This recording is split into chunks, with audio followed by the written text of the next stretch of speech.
أجمعين وأصولهم وفروعهم وأهل سلسلتهم وثم إلى أرواح آبائه وإخوانه من الأنبياء والمرسلين ولجميع الملائكة المقربين والأئمة المجتهدين والقراء الفاسدين وإمام الأربعة وقراءة السبعة وقراءة العصر وأحد البدر وخصوصا من صحيح الواقي الشيخ الإمام وخصوصا المرحوم الحاج قاسم بن بكر الرحيم وخصوصا المرحوم Ibu Haja Isah binti Bapak Sudi وخصوصا المرحوم المرحومة من جميع الحاضرين في مجلسنا هذا قصة النبي وفي قريتنا بباكا غفر لهم ذنوبهم شهد ليلهم الفاتحة أعوذ بالله من الشيطان الرجيم بسم الله الرحمن الرحيم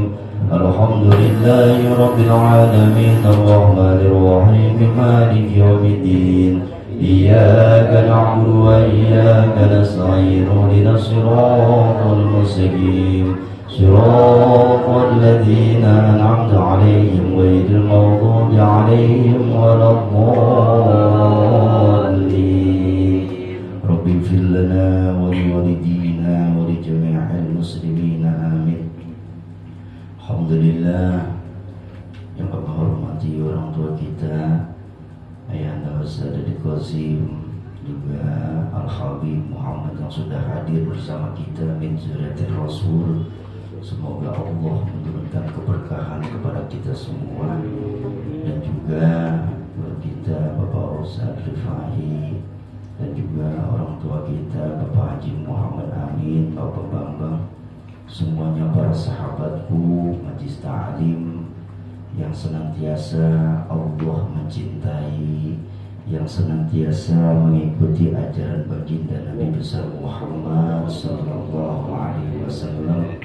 Semoga kita bukan hanya berkumpul di dunia, tapi nanti berkumpul dengan kanjeng Nabi Muhammad sallallahu alaihi wasallam.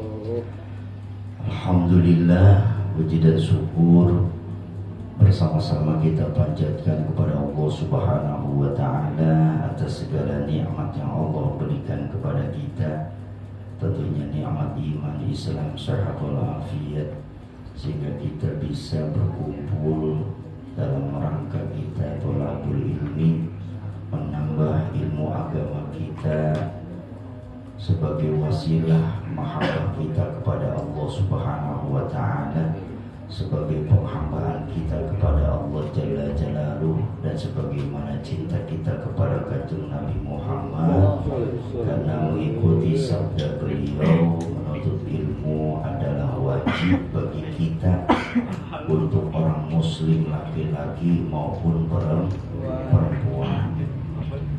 Salawat dan salam semoga tercurahkan kepada keharibaan kita, junjungan kita Nabi besar Muhammad sallallahu alaihi wasallam. Langsung saja tabarukan zikrihi kepada kitab Kifayatul Awam.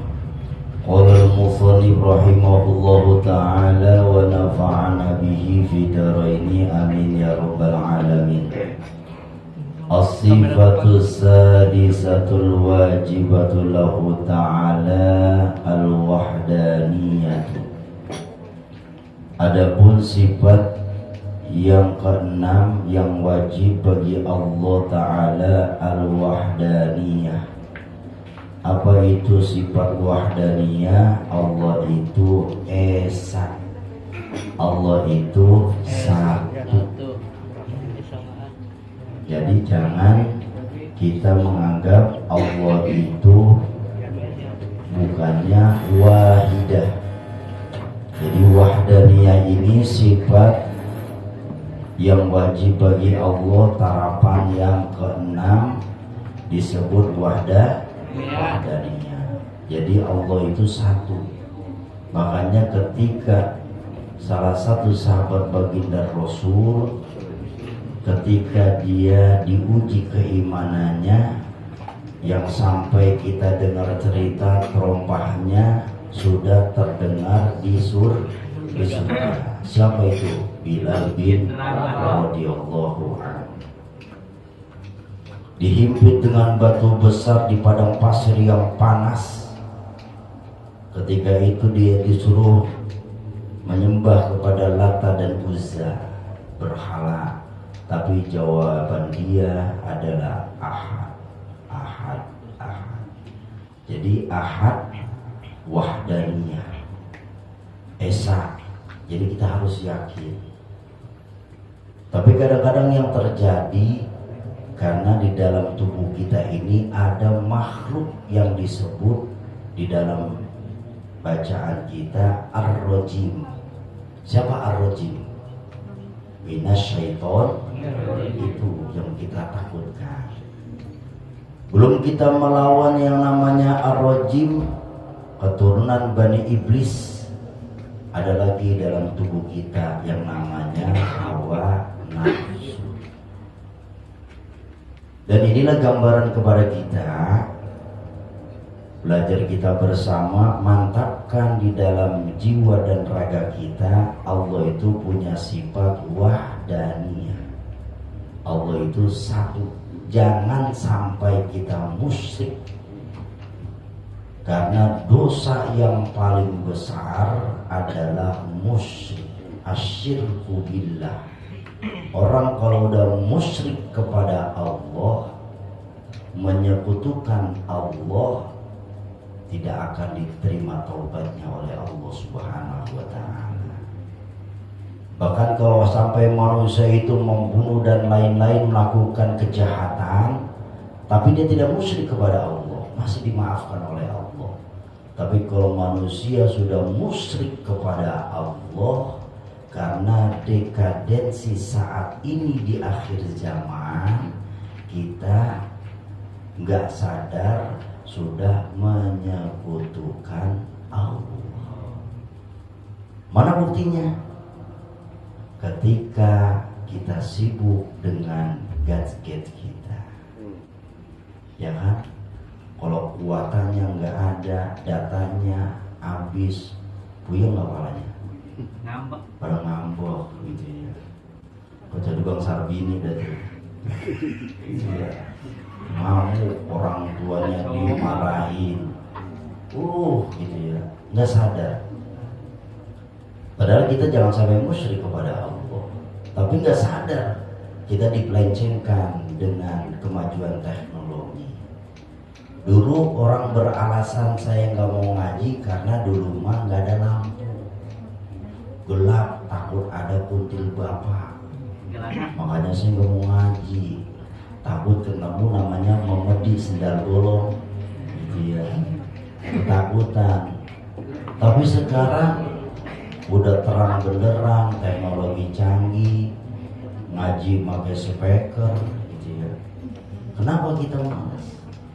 Inilah majunya teknologi, makin menurun keimanan kita.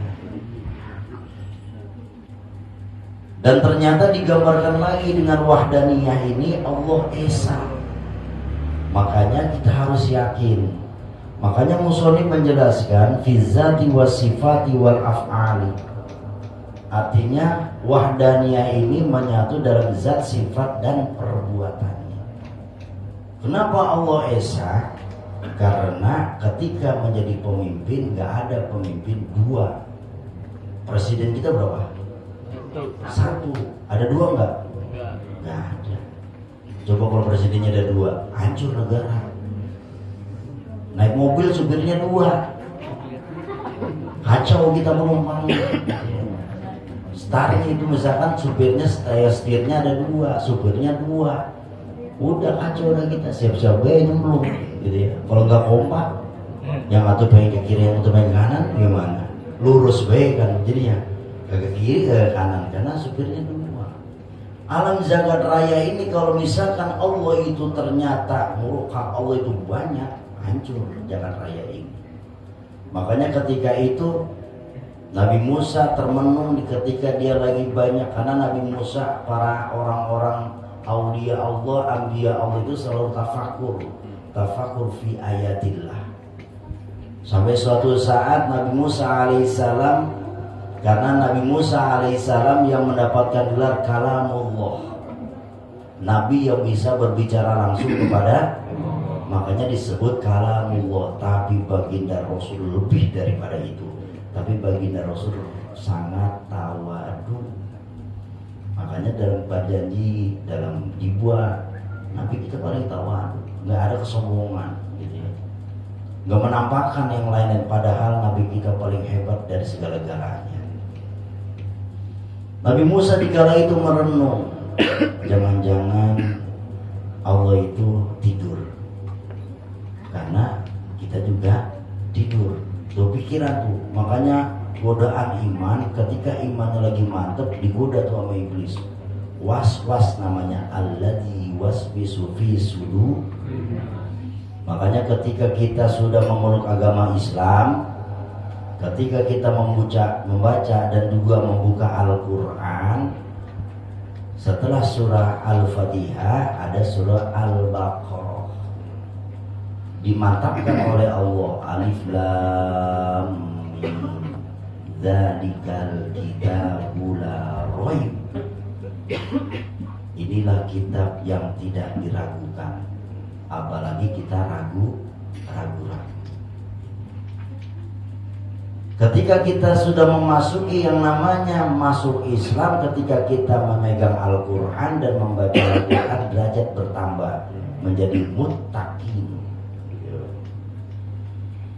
Dan disinilah kembali lagi kata musonif, bimana zatil at-ta'adud, artinya makna daripada wahdaniyah ini, Allah itu enggak banyak, Allah ta'adud. Mustahil Allah itu ta'adud, Allah itu terbilang, Allah itu banyak, mustahil. Mantapkan di dalam jiwa kita wahdaniyah. Makanya ada surat namanya Al-Ikhlas. Qul huwallahu ahad. Jangan kul, kalau kul berarti makan. Hati-hati. Qul huwallahu ahad. Balik nanti yang kacau. Pantesan makan mulu. Bacanya kul huwallahu. Kul a'udzu birabbil nas. Kul a'udzu birabbil falaq. Makan kalau begitu mah. Makanya enggak ada. Makanya kof, kul. Itu medok. Kul. Gitu. Ya. Kalau kita udah paham, kalau habis ngomong kul, ya udah tahuan dulu. Berarti apa? Madang, gitu. Gara-gara kita menyepelekan, gitu ya. Ketika penyebut makhorijul hurufnya salah, biasa baca kul, gitu. Kul bukannya kul, ya udah, nggak masuk. Gitu. Min asalil ayatil Quran nggak ada bekasnya, karena cuma modal bacaan. Itu ngaji di YouTube lagi.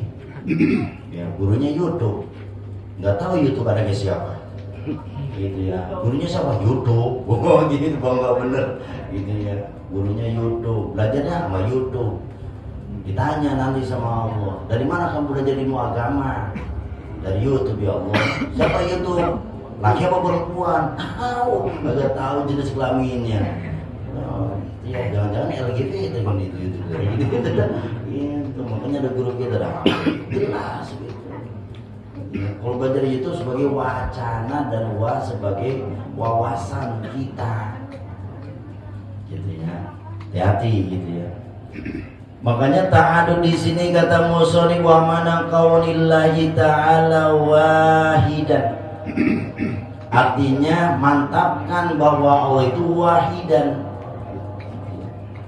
Makanya ada sikana kaunallahi, asalnya dari kana yakunu kaunan, makanya wahidan, jadi khobar kana,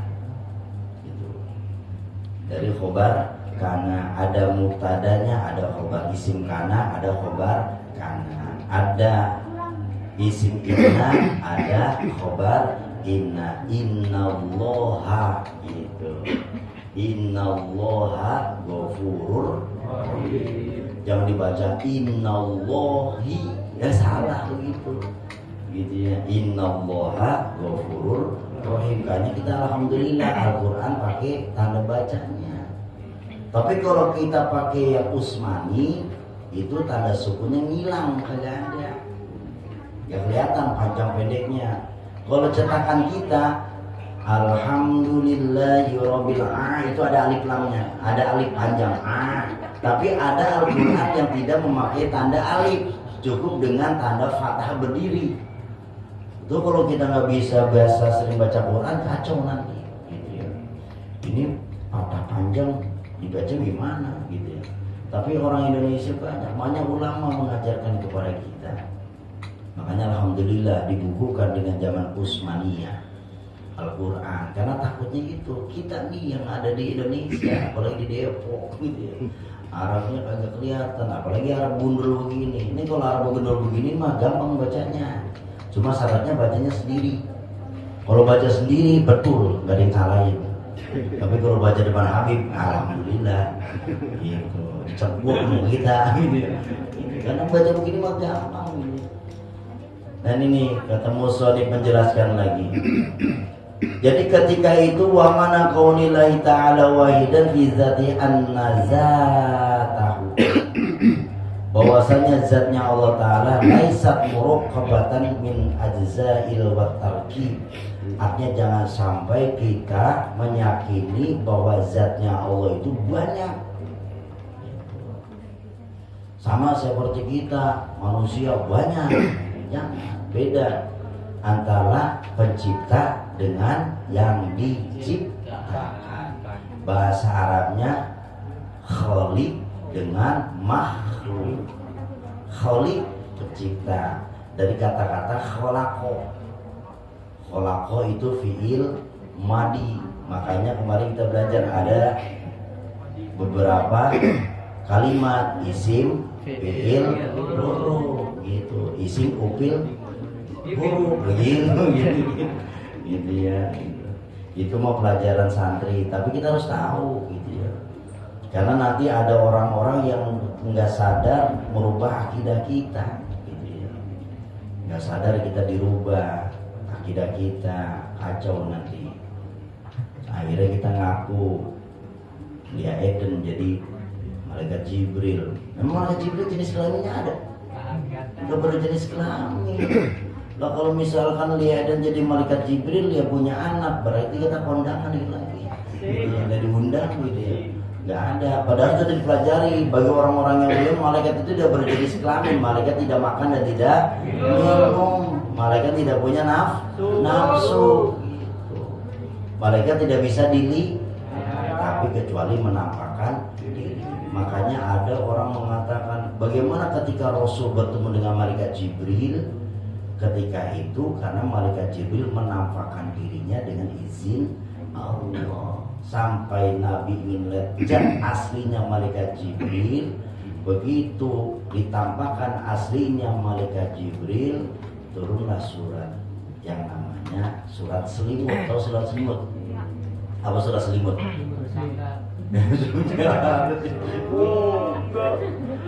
Jadi ketika menampakkan aslinya wujudnya malaikat Jibril, ternyata Nabi di Gua Hira itu adanya di pusernya pisang gitu. Jadi gede lubang puser itu, malah agak kelihatan, kaki agak kelihatan. Nah, kita bagaimana kalau malam-malam gitu ya, ketemu berasak-berasak meriang balik rumah, itu Nabi gitu. Makanya ada Al-Quran yang menjelaskan itu kekuasaan Allah. Makanya malaikat paling besar adalah malaikat Jibril. Tapi ternyata malaikat Jibril bisa lebih mulia daripada manusia. Gitu. Manusia bisa seperti berakhlak malaikat, tapi sebaliknya manusia bisa berakhlak seperti iblis. Tinggal pilih sama kita nih, mau jadi malaikat mau jadi iblis gitu. Jadi dua-duanya serakah amat kan gitu. Dua-duanya mulu gitu. Nah ini kembali lagi. Jadi Musonif menjelaskan kepada kita tentang wahdaniyah. Makanya kemarin wujud idam bako mukhalafatu lil hawadisi qiyamuhu bina, yang sekarang keenam wahdaniyah. Yusamma kama mutassilan bimana annahu laisa zatin fil wujud. Dinamakan dengan wahdaniyah karena bersambungan dari sifat Allah wujud. Jadi ini jangan dipisah-pisah. Wujud kidam baqo mukhalafatu lil hawadisi qiyamu bi nafsihi wahdaniyah. Jangan diacak-acak gitu. Wahdaniyah pertama jangan gitu. Harus teratur. Makanya orang dulu modalnya itu doang. Wujud kidam baqo. Itu modalnya. Kemana-mana, buat kemana, wujud kidam baqo. Api jatuh dari gendongan gitu ya. Anak nangis, wujud kidam baqo. Yakin gitu ya. Kita mau sekarang baca Al-Falaq, Anas, macam-macam, kagak sembuh-sembuh kan itu ya. Dia baca wujud doang, baca dia. Coba sekarang kita baca wujud kidam baqo, makin nangis bocahnya. Iya, kenapa? Karena kurang yakin mintanya.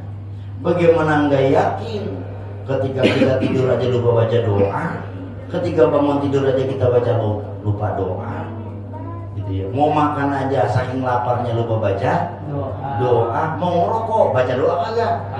Alhamdulillah kagak punya rokok. Doanya begini, ya Allah ada yang bagi rokok berdoa. Doanya yang bagi rokok nih. Lagi ngisep rokok. Lihatin Hawaii, Habib kita nih bila mau merokok lagi apa? Doa gitu. Bukannya kita udah kayak orang yang takut kehabisan rokok. Ini doa gitu. Rasakan nikmatnya ketika lagi merokok gitu. Nariknya bagaimana, nahan asapnya bagaimana. Kalau agak ampek lama-lama gitu. Penyakit, tapi kita pengen rokok juga. Kenapa? Karena merokok itu termasuk hukumnya makruh. Gitu. Jadi kalau mau ngerokok itu makruh. Gitu. Jadi kalau Ustaz lagi ngerokok jangan deketin, karena Ustaz lagi makruh. Ini nempel Ustaz. Banyak rokoknya Ustaz mah gitu. Jangan. Lagi gitu. Lagi nabi rokok habis sepin mulu kan gitu. Enggak apa-apa. Ambil berkahnya. Saya minta sebatang, habis itu ganti sebungkus. Ini kagak, habis sebatang setengah habis. Ganti. Ini kembali lagi. Itu hanya sebagai intermezzo ya, tambahan. Kata musonib lagi, wahadi musyabatil mustahila, ada lagi yang disebut mustahil bagi Allah selain wahdaniyah. Itu sama kamu munfasilan fal wahdaniyah fitatin nafatas kalau kami nafasir fitati wal munfasil. Artinya jangan sampai kita menyangka Allah itu terbilang 2, 3, 4, 10 begitu. Jangan sampai kita terpikir. Jadi Allah itu punya sifat namanya wahdah. Jadi lawannya wahdaniyah ta'addud. Allah itu banyak. Kecuali Tuhan banyak. Tuhan lebih banyak. Ya Tuhan. Kenapa nggak manggil Allah? Ya Tuhan. Soalnya kebanyakan yang ngomong Tuhan orang kaya. Ya Tuhan. Begitu ya. Tapi kalau orang miskin enggak. Gitu kan. Orang yang kesusahan baru ya Allah. Makanya di sini susah atau senangnya kita sendiri gitu. Kita yang cari. Allah udah ngasih kesenangan sama kita. Ketika kita di dalam rahim ibu kita dikasih kesenangan. Apa yang kau minta? Tangan minta enggak? Enggak minta, dikasih sama Allah. Ketika lahir dikasih sama Allah, dijamin. Kenapa? Ada susu ibu kita. Ketika kita udah dewasa, ada yang menyayangi kita. Semua dijamin sama Allah, dikasih senang. Cuma kita yang menyusahkan diri kita. Begitu susah baru kembali. Kok Allah begini, kok Allah begitu. Kenapa kita sebenarnya? Makanya kita carilah tempat-tempat yang dicintai oleh Allah. Allah itu ngasih senangan kepada kita. Wahadainahun najdain.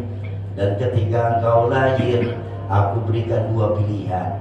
jalan yang lurus dan jalan yang bengkok gitu. Jalan ke arah kiri, jalan ke arah kanan. Kalau jalan kiri doang namanya pincang, kiri doang jalan dinglek namanya gitu ya. Kanan kiri namanya manusia dipilih gitu ya. Nah ini kembali lagi. Jadi kembali dengan wahdaniyah. Nanti kita tambahkan oleh guru kita di Muhammad ya. Jangan gak usah lama-lama, 15 menit tambah 15 menit aja gitu ya. Gitu.